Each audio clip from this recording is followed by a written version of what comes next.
Welcome to the familiarisation of your iPad SP1 automated external defibrillator. This film will go through 3 sections. 1. How to set up your AED. 2. How to use your AED. 3. How to regularly check your AED. This section will show you how to unpack your AED and ensure it is ready for use. After you have removed your iPad SP1 AED out of its box, the first thing to check is that the electrode pad lead is pre-connected to the front of the AED and the electrode pads are firmly in the pad storage compartment on the back of the AED. Next, insert the battery pack into the side of the AED in the direction of the arrow on the label.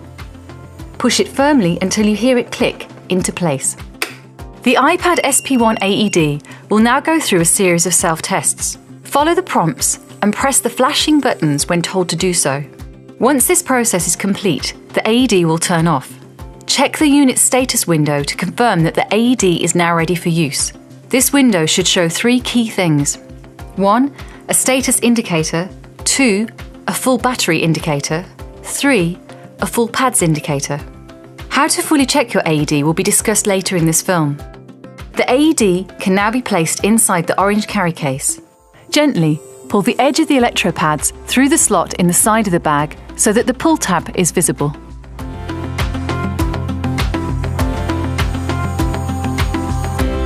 To use the AED, first press the green on button. A green light next to the pads connector will illuminate to show if the electro pads are properly connected. If that light is flashing, please check that the pads are correctly connected to the unit. If the light is constantly lit, the pad connection is good. The AED will then give you visual and audible prompts on what to do. Follow these instructions. The AED will prompt you to remove the pads and place the pads as shown on the pictures. Should you place the pads at a pace faster than the voice prompts, then the iPad SP1 AED will catch up with you.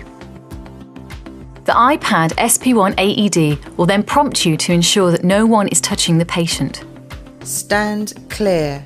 If a shock is advised, the iPad SP1 AED will charge to a predetermined level and advise you to once again check everyone is standing clear, and then to press the flashing orange shock button. Press the flashing orange button now.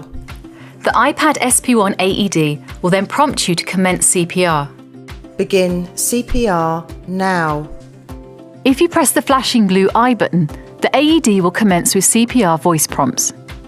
This includes a metronome for compression rate and a verbal command for when to breathe for the patient. Breathe. Breathe. If you choose not to press the flashing blue I button, the iPad SP1 will verbally tell you how long until it reanalyzes.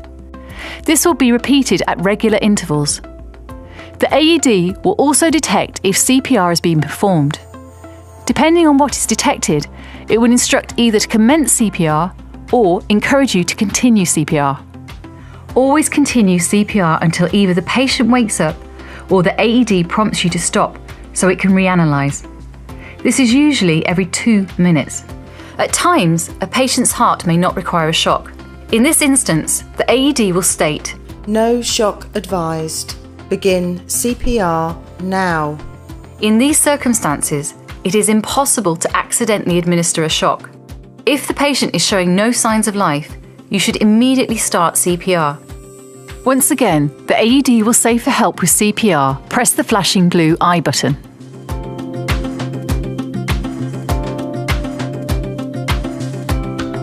This AED features a unique built-in ambient noise detector.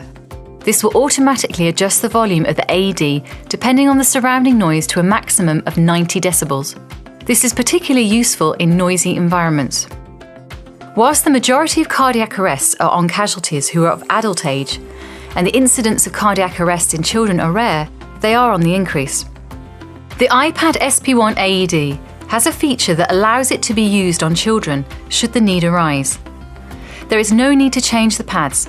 Simply lift the cover and slide the switch on the front of the AED to select child mode.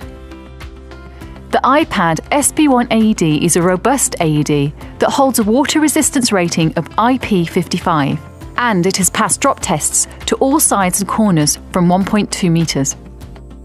If you have to use your AED, it is always important to inform the attending ambulance staff of how long you have been doing CPR and how many shocks you have given.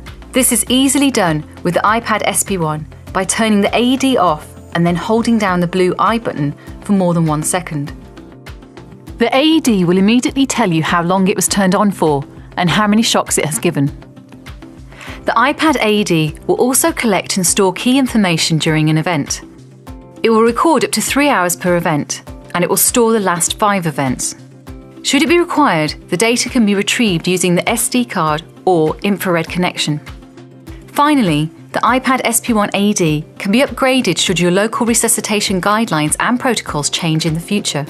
Some upgrades can be done via the SD card, and others can be done via the connection of the AED to a computer. The iPad SP1 AED performs a daily, weekly, and monthly self-test. However, it is still important to visually check your AED on a regular basis. This is done simply by looking at the unit status window, which is visible through the carrying case. This window shows 3 key things. 1. A status indicator. 2. A battery indicator. 3. A PADS indicator. First, the status indicator will indicate if the iPad SP1 is working correctly.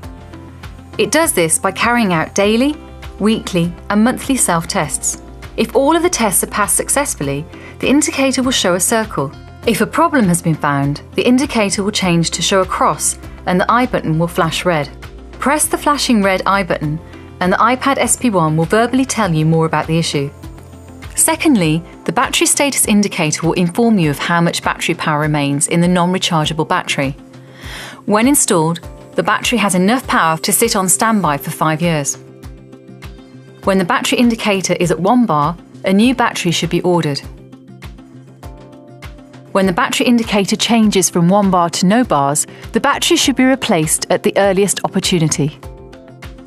Thirdly, the PADS indicator tells you that the pads are connected to the AED and whether they are in date. If the PADS indicator is full, the pads are in date. If the PADS indicator is showing as half full, the pads will expire within 3 months. New pads should be ordered. If the PADS indicator is empty, then the pads are out of date, and they should be replaced at the earliest opportunity. We hope that you've found this familiarisation film useful. This is not meant as a replacement for hands-on training.